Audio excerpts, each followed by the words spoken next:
दोस्तों, एक बीच पर एक लड़की का लाश मिलता है। कातिल कौन है किसी को मालूम नहीं होता।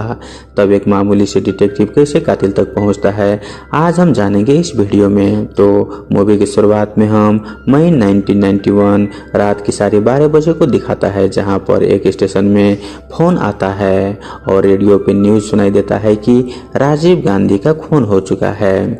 जहां इन ऑफिसर्स के बातचीत से हम जान पाते हैं कि यहाँ के इंस्पेक्टर भी उनके प्रोटेक्शन के लिए जाने वाला था, लेकिन किसी वजह से वो जा नहीं पाए। लेकिन इस घटना से पब्लिक के बीच दंगे हो सकते हैं, इसलिए उसे रोकने के लिए सभी पेट्रोलिंग पर निकल जाते हैं। अब रात को लगभग 1:40 हो रहा था और हम देखते हैं कि दो अनजान शख्स एक दूसरे से लड़ रहे होते हैं। वहां पर एक शराबी शख्स ने दूसरे शख्स के स्कूटर में आग लगा दिया था, जहां पर पुलिस उन दोनों को अरेस्ट करके जेल में डाल देता है। अब रात को लगभग 2:50 हो गया था। तभी वहां पर हम देखते हैं कि 3 आदमी पुलिस के सायरन सुनकर वहां से भाग जाते हैं। और तभी सुबह के 3:40 पे हम एक रेड कार को देखते हैं। वो लोग भी पुलिस के सायरन सुनकर वहां से भाग जाते हैं। और उसके ठीक 1 घंटे के बाद हम एक आदमी को चाय के दुकान पर चाय पीते हुए देखते हैं। अब इसी तरह से सुबह के 5:40 हो चुके थे, जहाँ पे 2 बच्चे एक आदमी को एक अंगूठी देते हैं, जो कि एक डेड बॉडी की थी, जिसका खून करने के बाद यहाँ पर बीच में फेंक दिया गया था।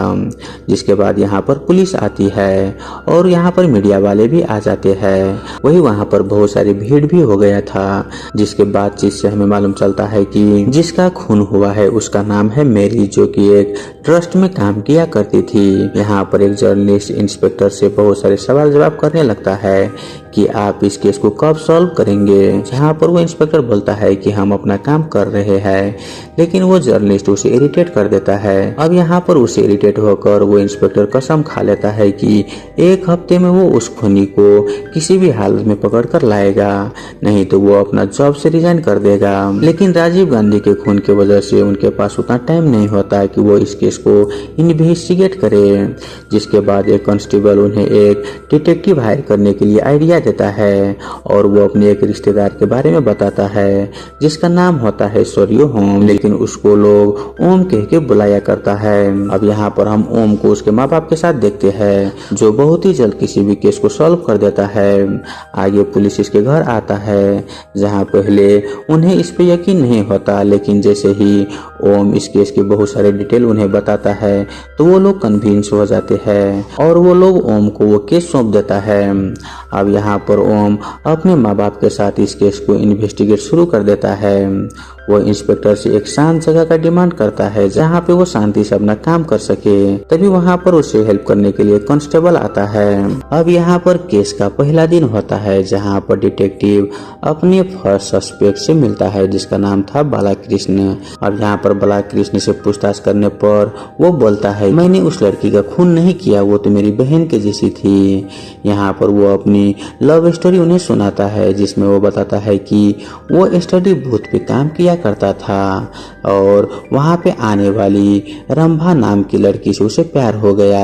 अब धीरे धीरे रंभा को भी उससे प्यार हो जाता है, लेकिन एक दिन उसके भाई उन्हें बाइक पर देख लेता है, लेकिन किसी तरह से वो दोनों उससे बच जाते हैं। यहाँ पे उसने रंभा से वादा किया था कि वो उसका बर्थडे बीच पर मनाएगा, लेकिन यहाँ पर एक दिक्कत था कि उसके घर वाले उसे आने नहीं देंगे। जिसके बाद रंभा अपनी एक फ्रेंड झांसी की हेल्प से झूठ बोल के वो सभी बीच पे बर्थडे बनाने के लिए आ जाते हैं। अब यहाँ पर बालकृष्ण और रंभा जब दोनों कार में अकेले होते हैं, तभी वहाँ पर एक पुलिस वाले आ जाता है और उन दोनों पर बहुत ही गुस्सा करने लगता है।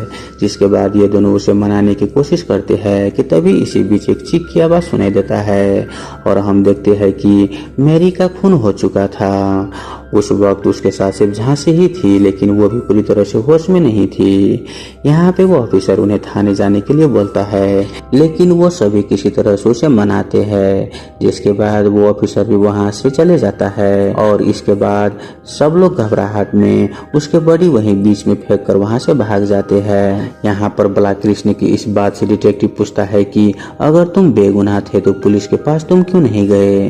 तो वो बोलता है कि वो डर गया था और यहाँ पे वो ये भी बोलता है कि उसे उस ऑफिसर पे ही शक है। मुझे लगता है कि पहले उसने मेरी का खून किया होगा और फिर उन सभी को फंसाना चाहता होगा। और इसी तरह से पहले दिन गुजर जाता है। अब दूसरा दिन शुरू होता है और इस बार ओम रंभा से पूछताछ करता है, जहाँ पे वो अपनी फैमिली के बारे में बताती है, जहाँ कैसे उसके भैया और भाभी उसे कंट्रोल में रखते हैं। यहाँ पे रंभा भी उसी रात का घटना सुनाती है, लेकिन यहाँ पर एक ट्विस्ट देखने को मिलते हैं, जहाँ वो बोलती है कि जब वो दोनों कार में अकेले थे तब वहाँ पर 3 आदमी और आते हैं और ये वही 3 थे जो कहानी की शुरुआत में पुलिस से बच के भागते हुए देखे थे। यहाँ पर वो तीनों रंभा के साथ जबरदस्ती करने की कोशिश करते हैं, लेकिन इसी बीच उन सभी को एक आवाज सुनाई देता है, जिसकी तरफ वो सभी लोग जाते हैं और देखते हैं कि मेरी का खून हो गया था।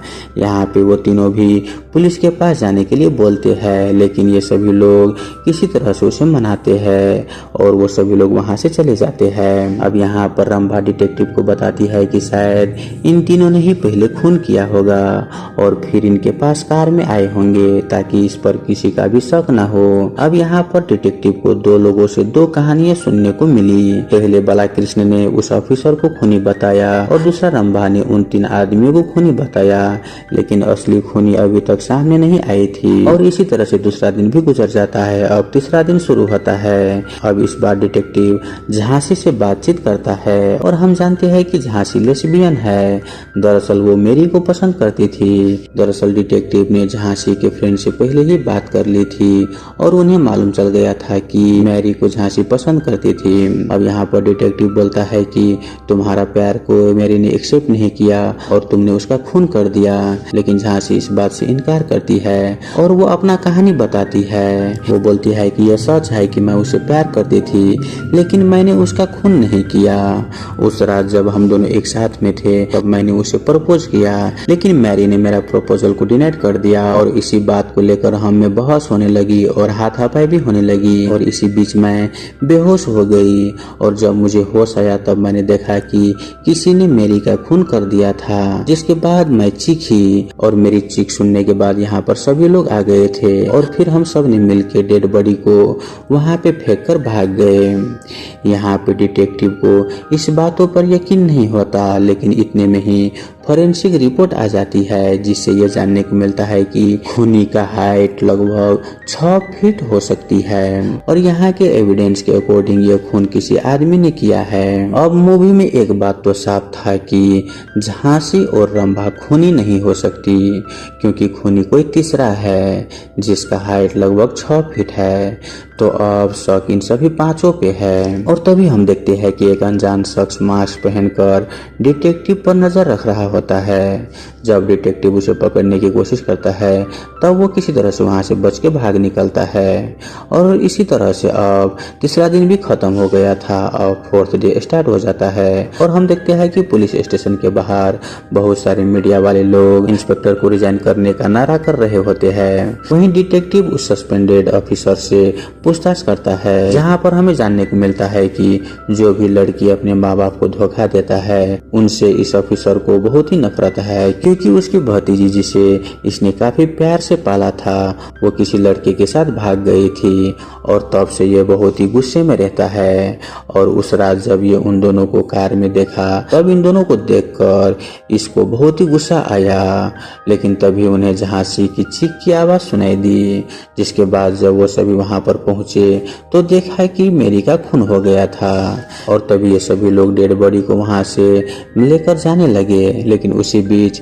एक अनजान शख्स इसके सर पर मारकर उसे बेहोश कर देता है और अब डिटेक्टिव को इन्वेस्टिगेट करते करते 4था दिन भी कंप्लीट हो जाता है और हम 5वां दिन देखते हैं कि और यहाँ पर डिटेक्टिव को केस इन्वेस्टिगेट करते करते 5वां दिन भी गुजर जाता है, लेकिन खूनी का अभी तक पता नहीं होता, लेकिन डिटेक्टिव खूनी तक पहुंच नहीं पा रहा था।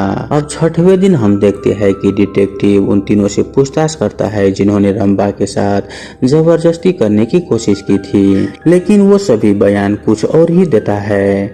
वो एक नई कहानी बताता है। वो लोग बताते हैं कि उस रात उस कार में कोई नहीं था और उनके जाने से पहले ही मैरी का खून हो चुका था, क्योंकि जब वो वहां पर पहुंचा तो उन्होंने देखा कि बालाकृष्ण, रंभा और झांसी ये तीनों मिलकर एक डेड बॉडी को साइड लगा रहा था।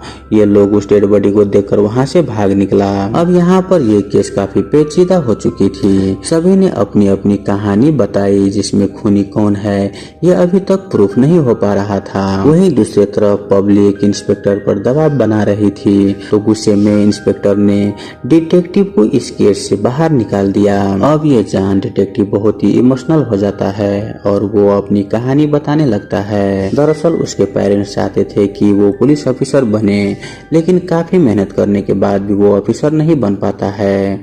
और इसी बीच जब वो अपने घर से दूर होता है तब उसे घर से एक चिट्ठी आती है, जिसके बाद जब वो अपने गांव जाता है तब उसके साथ एक बहुत ही शॉकिंग घटना घटता है। दरअसल वो देखता है कि अब उसके पेरेंट्स इस दुनिया में नहीं रहा, किसी ने उसका खून कर दिया था, जिसके बाद से यह उनके खूनी को ढूंढ रहा होता है। तो अभी तक कहानी में जितने बार भी डिटेक्टिव अपने माता पिता के साथ देखे थे वो बस उसे ही दिखाई दे रहा था, क्योंकि उसके पेरेंट्स के काफी टाइम पहले ही खून हो गया था।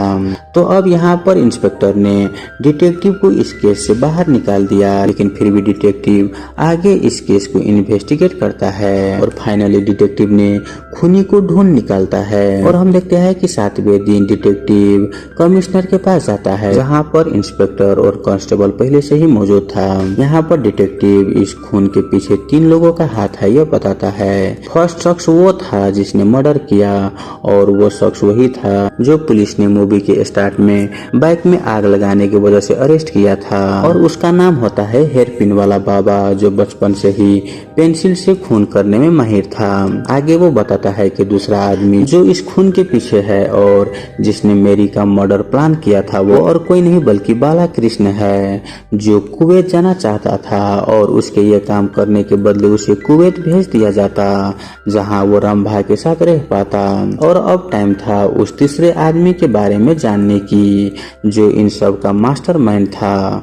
और ट्विस्ट यह है कि वो तीसरा आदमी और कोई नहीं बल्कि खुद रंभा ही थी। रंभा ने ही ये पूरा गेम प्लान किया था। दरअसल बचपन में रंभा के फादर ने खुद को खत्म कर लिया था, जिसके बाद उसके फैमिली ने पैसे की तंगी देखी, और जैसे जैसे रंभा बड़ी हुई तो वो किसी भी तरह से पैसे कमाना चाहती थी। जिसके बाद जब वो अनाथ आश्रम में बच्चे को देखा तब उसे उसके ऑर्गन के थ्रू पैसे कमाने का एक बहुत ही सुनहरा मौका दिखा। तब उसने मैरी के साथ दोस्ती की कि मैरी उसी अनाथ आश्रम में काम करती थी। वही रंभा वहाँ के एक डॉक्टर जिसका नाम शास्त्री था, जिसके साथ वो शादी करना चाहती थी, उसे भी अपने प्लान में शामिल कर लिया, और उसके साथ मिलके वो अपने प्लान को अंजाम देने लगी, जहाँ पर वो अनाथ बच्चे को किडनी बेचा करते थे। और तो और वो अपने इस काम में अनाथ आश्रम के हेड को भी अपने टीम में शामिल कर लिया था। लेकिन ये बात मैरी को मालूम चल जाता है, और उन्होंने ये सब रिकॉर्ड करके एक एविडेंस तैयार कर ली थी, और ये सारे सबूत लेकर मैरी पुलिस स्टेशन भी गई थी। लेकिन उस वक्त इंस्पेक्टर बहुत ही बिजी था। लेकिन यह बात रंभा को मालूम चल गया, इसीलिए सबसे पहले रंभा ने बालाकृष्ण को अपने प्यार में फंसाया, और फिर रंभा ने बालाकृष्ण को मैरी के खिलाफ भड़काने लगी, ये बोलकर कि मैरी नहीं चाहती है कि मैं तुमसे प्यार करूं, इसीलिए तुम मैरी को मार दो। और यहाँ पे हमें मालूम चलता है कि इन तीनों के साथ एक और आदमी था जो इन सभी के साथ था, और ये और कोई नहीं बल्कि एक कांस्टेबल होता है जो इंस्पेक्टर के साथ हर वक्त रहता था। और इसी कांस्टेबल की मदद से रंभा को मालूम चला कि तुम्हारे खिलाफ मैरी के पास एविडेंस है। अब यहाँ पर सब कुछ क्लियर हो गया था। रंभा ने बालाकृष्ण को मैरी को मारने के लिए कहा, तब बालाकृष्ण ने मैरी के मारने का एक प्लान बनाया, और बालाकृष्ण ने मैरी को मरवाने के लिए पेंसिल बाबा को उसको सुपारी दे दी, और उस रात पेंसिल बाबा ने ही मैरी को कत्ल कर दिया था। अब इसके बाद हमें यहाँ पर एक और ट्विस्ट देखने को मिलता है, जहाँ पे डिटेक्टिव बोलता है कि उसके माता पिता का खून करने वाला और कोई नहीं बल्कि रंभा ही है, क्योंकि उसके माता पिता भी उसके इस धंधे के बारे में जान गए थे। तब रंभा ने उसके पेरेंट्स के साथ दोस्ती कर अपने बर्थडे सेलिब्रेशन बीच में मनाने के लिए बोला और ठीक मैरी के ही तरह उन्होंने उसके पेरेंट्स को बीच पर मार डाला। और मूवी के अंत होते होते सारे सस्पेंस से पर्दा उठ जाता है और मूवी भी यहीं पर खत्म हो जाता है। तो दोस्तों आई होप आपको ये मूवी एक्सप्लेनेशन वाला वीडियो अच्छा लगा हुआ हो। अगर आपको वीडियो अच्छा लगे तो वीडियो को लाइक करके हमारे यूट्यूब चैनल को सब्सक्राइब जरूर कर लीजिए। धन्यवाद।